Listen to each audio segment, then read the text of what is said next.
start out as wanting to go into marketing or even own my own businesses. I started out wanting to be a teacher. I did that in New York, where I grew up, and I decided that that wasn't for me in the long run. So it's interesting because when you're in high school, you have thoughts of what you want to do when you grow up. And my son is 11, and right now he wants to be a YouTuber. So, I mean, that's fine by me, but that changes over time. You know, your thoughts change, your morals, values in life, everything kind of shifts as you learn a little bit further and see like what you're really interested in. And so that I'm going to bring to the entrepreneurial aspect of it, to where your passion lies is where you should take your entrepreneurial journey. So I'm not sure how we're doing this. I'm sliding it, I think. Yeah, give it a touch. Should be. Slide. There you There you go. go. Perfect. So Okay. I don't have a clicker, I'm sorry. that's I did perfect. look. Okay. So I think you all have done some basics of marketing. Is that correct? Yeah. Okay. So we're just going to run through it. I'm not going to read all of it to you because I don't want to bore anyone. So please ask questions as we're going along. I talk a little fast because I get excited about what I do.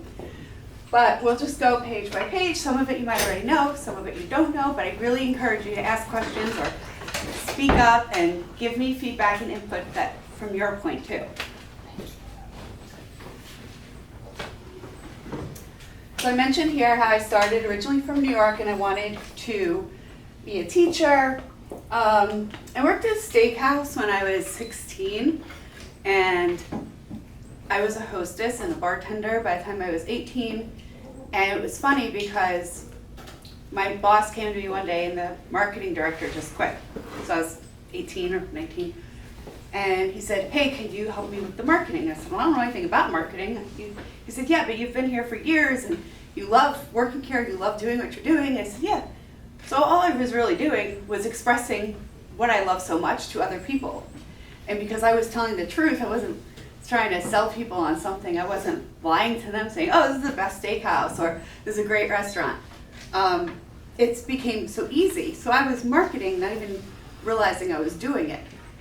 That led me into the restaurant field for most of my life. When I first moved down here, I liked working in the restaurant business because it was like you got to meet new people, you got to deal with different personalities. I think it's really good for team building experience. But what I didn't realize at the time is that I was marketing like throughout this period of my life. So I moved down to Florida. I started working at the Capitol Grill in Palm Beach Gardens as their marketing director. So I kind of was like, this point in my life, I was like, I think I should just open a restaurant. And I'm telling you all this for a reason. We're gonna get there. But I decided not to open a restaurant. So after the Capitol Grill, worked at another restaurant where I was doing their marketing there as well. So I've decided I was really good at these two things, the food industry and bringing people together, marketing, getting the word out. So I just discussed here a little bit about my road to owning my businesses and roadblocks, overcoming them. So I think one of the biggest roadblocks I would want to point out here is that when you go into your opening your own business with $100 in your pocket, there is a fear that you're going to have a failure, right? You go into a classroom, you're taking a test, you're afraid to fail. You're going to ask a girl on a date, and she might say no, so you're afraid to fail, right? So that's the big risk and chance of taking your first step as your own business. So the funny thing is I designed my logo, which is a butterfly, about 2 years before I started my company. And I was afraid. I was like, well, what if I have no clients? What if nobody likes what I'm doing? What if I can't build this company, build this business? This was in 2017. So that was my biggest roadblock. My biggest roadblock was myself. because I was afraid to say, I want to start this company. And everyone sitting in this room, I mean, we're on TikTok and all that, right? Or Instagram. So You guys answer a little bit of feedback. I'm good at reading. I'm Kerri. I'm good. They don't give feedback. Sometimes they have to be pushed a little, right, Maya? But there are people who are 16 years old on TikTok and Instagram selling you and marketing and being entrepreneurs on there because they're saying, hey, I bought this top today. What are they really doing? They are marketing the top they bought, right? Yes? Yes. So, like I said, I'm not going to read all this. We discussed some successes and failures. I was featured on the cover of a magazine. That to me was a huge success. I got a lot of people talking to me, talking about me, but this all came over time and not giving up on what you were passionate about doing. I do want these to be read. Who wants to read out loud? Oh, no. All right, let's play a game. Whose birthday is in November? Oh, I know who else's. Josh's is in November, Maya's is in November, and Nestor's is in November. Crazy. Fantastic. Yeah, put it all out, Yeah, yeah. but don't pick on any of them except Josh. All right, Josh, Nestor, will you read for them? can Nestor read me the first Oh, item? Nestor, you okay? Josh can't see from there. I threw you under the bus. Are you okay with that? Right, embrace failure, guys. Thank you.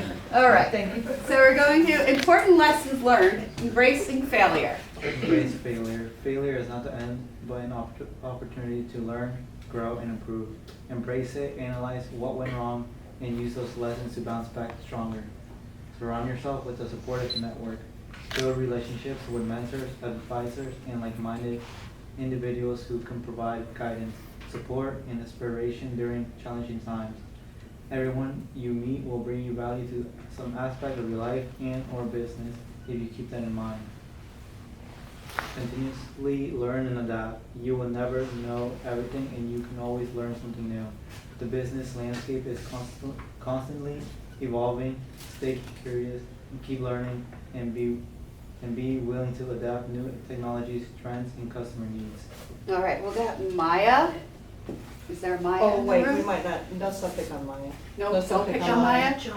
Josh? Okay, Josh. Let's read here. Advice? Advice to young entrepreneurs, how to get started. Follow your passion. Choose something you are truly passionate about. This will provide the motivation and drive needed to overcome challenges and can't see it from here. Persevere. Persevere. Start small. Don't be afraid to start small and take calculated risks. Begin by testing your ideas, gather feedback, and refining your product or service before scaling up. Build a strong network. Surround yourself with a supportive network of mentors and advisors. And I can't read it from here. Sorry. That's okay. Don't forget, go. Oh, I made drawings. That's fine. And fellow entrepreneurs who can offer guidance, support, and connections. Never stop learning. Continuously invest in your personal and professional development. Attend workshops, seminars, and conferences, and read books or listen to podcasts that can expand your knowledge and skills. Conclusion part, you want me to read too? If you like. Becoming an entrepreneur is an exciting and rewarding journey, but it comes with its fair share of challenges. Remember that setbacks are opportunities for growth, and successes are built upon failures. Embrace the process, stay resilient, and never stop learning. I wish you all the best as you embark on your entrepreneurial endeavors. Thank you. Thanks. I'm making marks, but we'll just deal with them. There we go. Somewhere else maybe. There we go. So, all right. So we're at the basics of marketing, and I'm going to imagine, you know, have we seen this before? Anything like this?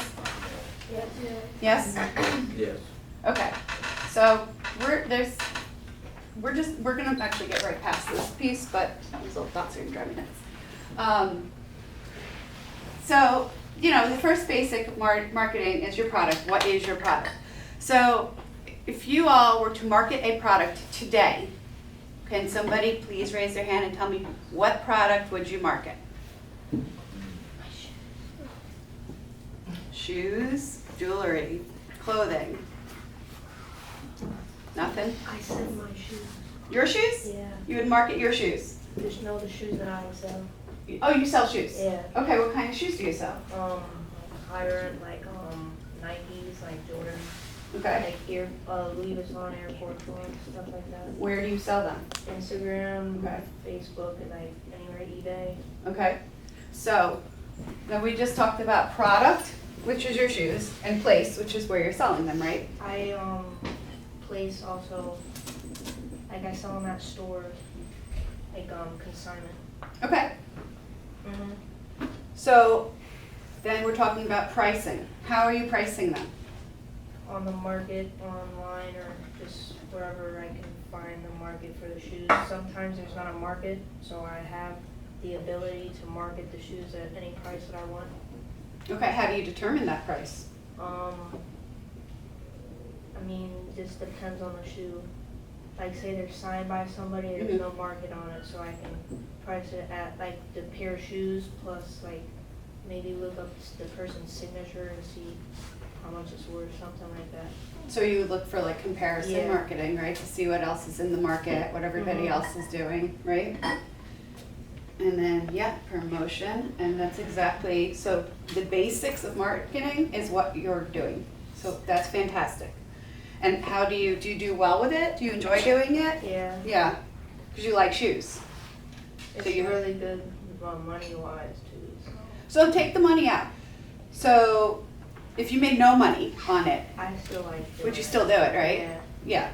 So I feel the same way about like it's very important to be, like I said before, it's very important to be passionate about what we're marketing, because at the end of the day, if you're marketing something that you don't like, you're gonna get bored real fast, right? Because you like shoes. I love shoes. I love shoes too. So I'm gonna have to check out your shoes there. All right, this is a big one here. So different types of marketing. Let's just take a look at all of them here. We see 8 different types of marketing, right? So where would you feel is the most comfortable place for you to market? What would you think? Digital. Digital? Digital, does everybody agree with that? Digital. Okay, so now digital is actually different than social media marketing, right? So digital would be websites, SEO, search engine campaigns, email, mobile apps, things like that. So anything that's a digital, that's personalized, a text messaging marketing that we're getting, that's all digital marketing, right? Whereas social media is your Instagram, Snapchat, Twitter, all that.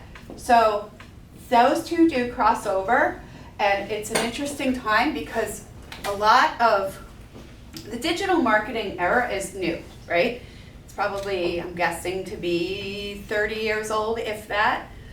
So before that, we had, what did we have? We had paper, we had newsletters, we had newspaper ads, TV ads.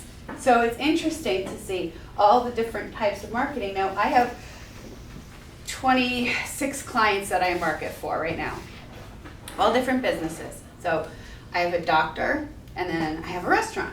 So I wouldn't necessarily use the same type of marketing to get their word out, because their audience is different, what their product is trying to sell is different. So, and I tell everyone all the time, they're like, well, you know, how much does your package cost, and what kind of marketing we're doing? And it's not a one size fits all, because you have to tailor it to your audience. And the first thing I tell everyone, all my clients, is who's your audience? And they say, everyone's my audience. Everyone wants my product. And I said, well, that's not true. You need to actually define, is your audience a male or a female? What is their age group? What do they like to do? What are their hobbies? Because they're not all the same. So some of my clients I will use digital marketing for, heavier than I will use, say, traditional marketing, and where they might need radio ads placed for them. Or they might have newspaper ads that they want because their clients are a little bit older and the clients aren't on Instagram. So that doesn't necessarily work for people who, are depending on an age demographic.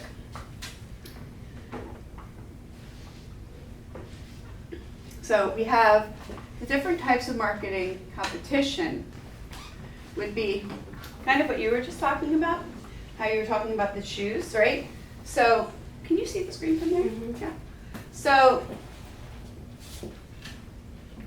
you have budget competitors, right? Generic, product, and brand. So you're talking about Lyft versus Uber. So it's the same thing. They're competitors in the same price range. A Range Rover versus a Tahoe. Same pricing, same benefits. Then you have Tahoe versus a public bus would be two different things that have they solve the same problem. So that's how they're marketing differently to identify themselves as their own individuals. Oh, this is a fun, I love this one. Okay. When you're thinking about your logo or your company, so the branding piece comes into it.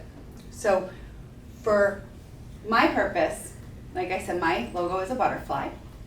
And I'm going to steal that dress from Denise later because she is covered in butterflies. And I'm thinking and hoping that she wore that specifically for me today. But I want you to go around the room, just please raise your hand or just shout out either way. And tell me your logo of your business and tell me an image that would go with it. Ready? Yes, you. Me? Yes. Like what type of business are we talking? What type of business are you opening?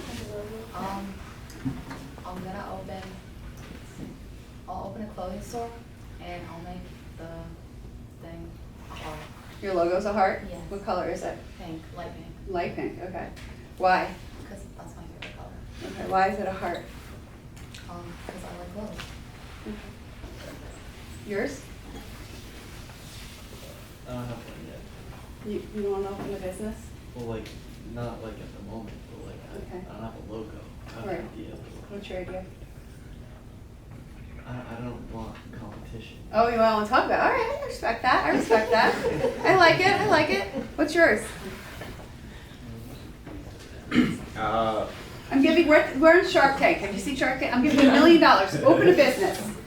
What? I need mine at the moment. Okay, I'm giving someone $1 million to open a business right now. No? Okay. Jacob, go for it.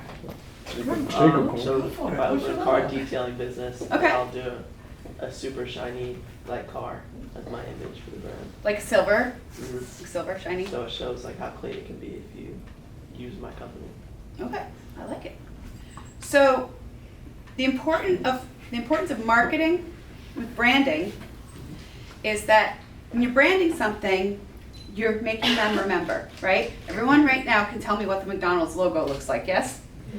So the fun thing about doing a logo and starting up the business, the reason for the shiny heart and the reason for the heart because you love it, right? So your hope is whenever somebody sees a pink heart, they're gonna think of your company, go on your website and order clothes.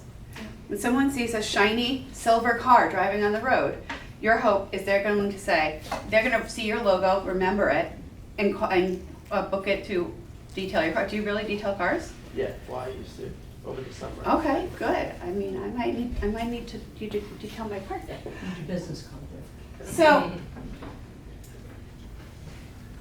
Amazon's a fun one because, as we all know, that's A to Z, which a lot of people didn't know that when Amazon first came out.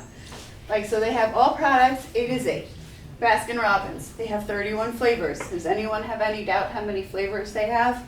It's right there. It's always there. And whether you know that it's there or not, you're subliminally, even if you didn't ever recognize that that's a 31, that is Baskin Robbins' way of getting inside your head and telling you that they have 31 flavors. Everyone know what FedEx is? Any subliminals in there? Mm-hmm. Yeah. Correct. So they put the arrow in here to symbolize that they're transferring goods and products, and they're fast, and they are getting items shipped to you, right?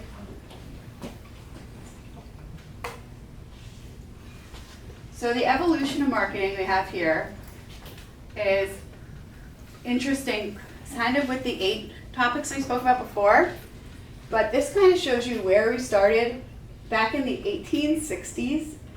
So think about the 1860s. They had no TV. They had no internet. How do you market your product, right? In the 1860s. So if you want to read through, I think that's very interesting, but it was during the Revolution era, and this is when a lot of car manufacturers, I think like Ford started in around that time, and they had to figure out ways to get their product out without any of the resources we have today. Then they moved into the sales era, marketing era, and the influencing era.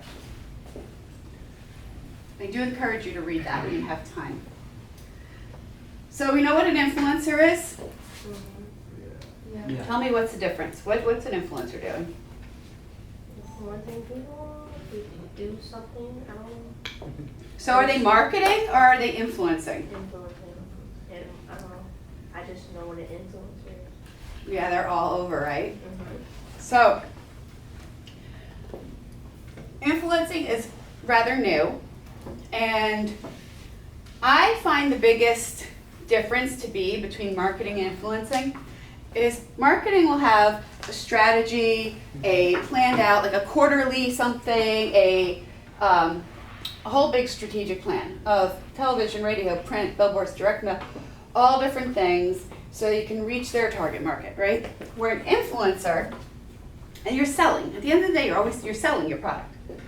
An influencer is a little more brand specific. They're saying, hey, I really like this coffee.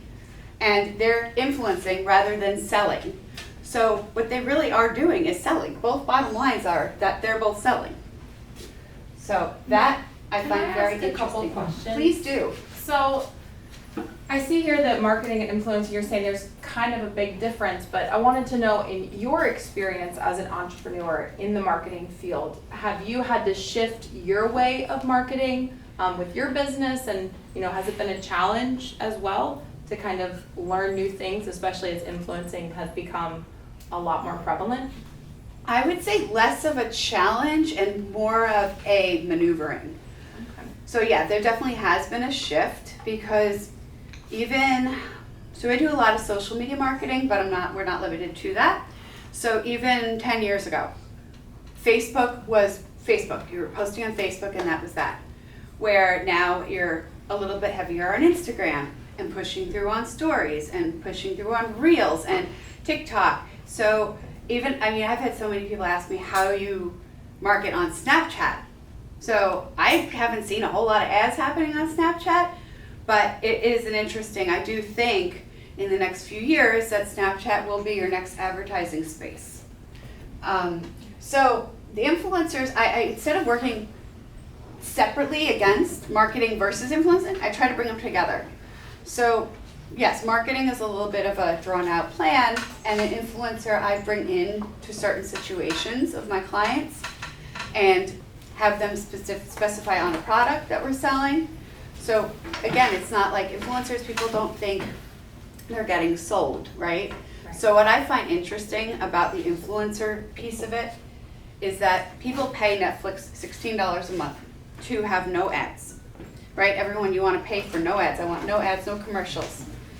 Yet you jump onto social media and you're watching ads all day voluntarily, but it's put out to you in such a creative way that it's not feeling like you're being sold. People don't want to be sold.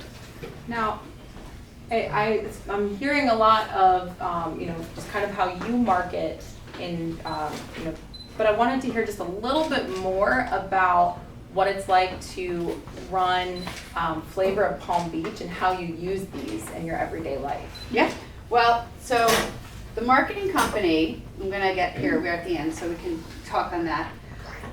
So if you want to go, I have a website that holds all my information, which is kerripaizzi.com. I also have cards for you guys, so you can read the information on this plan when you have time and really think it through. And also on my website, there's other resources and tools if you wanted to take a look and download it. So my company started with the marketing company, Monarch Marketing, and that was in 2017. Then my friend, Brianna, owned Restaurant Month Flavor Palm Beach, which is every September since 2007. So she came to me 2 years ago and said, I'm looking to sell flavor, would you like it? And I was like, well, all I have to do is market restaurants, like I'm already doing that anyway. So I took the crossover with these two companies now, what I know about marketing, and taking this Restaurant Month program. So all these 70 restaurants in Palm Beach County every September participate in a 3-course dining deal. So my job during that month is to get all the exposure out and get everybody out to dine at these restaurants so that the restaurants are making more money during that time. So that was really interesting for me because the two worlds did cross over a lot. It's just marketing restaurants all over again and using radio, TV, influencers. I mean, our Instagram grew like 5,000 followers in like 2-3 weeks during that time because of the influencers. Restaurants sold 2,000 dinners in a month during that time. And it was every single aspect of that. I took every avenue I could. People were like, do you want to run a radio ad? I said, yeah. You want to do a magazine ad? Yeah. And this was all in year one. So I took every single thing I could and said yes to everybody, and then was able to refine it for the following year to see what worked, because now I have data, because marketing is so data driven. So that to me was a really like a two worlds that were easily able to collide. And did I answer your question? Yeah, you did, but it had me thinking, you know, you talked a lot about having passion, right? So if you don't have passion, you're gonna get really bored. Yes. You know, even if it's not making money. But are there any other skills you've learned along the way that have really helped you just in your business as an entrepreneur? I think my biggest one is that I don't give up. I have an idea. I say I'm going to do this, and I will not stop until I have it completed. And I think what's important is having a support system, having good friends, having family. That you know what? And at the end of the day, I take that back. Some people might say to you, "You can't do that. You can't build $1 million company." Yes, you can. You absolutely can. So you will have a small support system, which is great. But if you have those people that say you can't do it, you're just going to do it and do it harder. And that's my biggest motivator, is just knowing I refuse to fail for myself. But I think everyone's different as to what their driving force is. So, yeah. No, I said I'm taking this all in, and it has me wondering if, you know, some people tell you can't do it. What has been your biggest roadblock that you've had to overcome in this field? I think as I mentioned earlier, my biggest roadblock is the fear of failure. But once you get past that, it's just put that mindset of saying, I can't fail, I won't fail. And just that be your only goal. I had a boss who told me years and years ago, he's like, you're always in different projects, and I do. And he said, just stay focused on one thing and you'll succeed at it.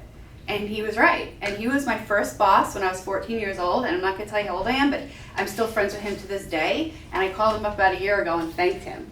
So you always will have this mentor, and you might even not realize they're your mentor until much later in life.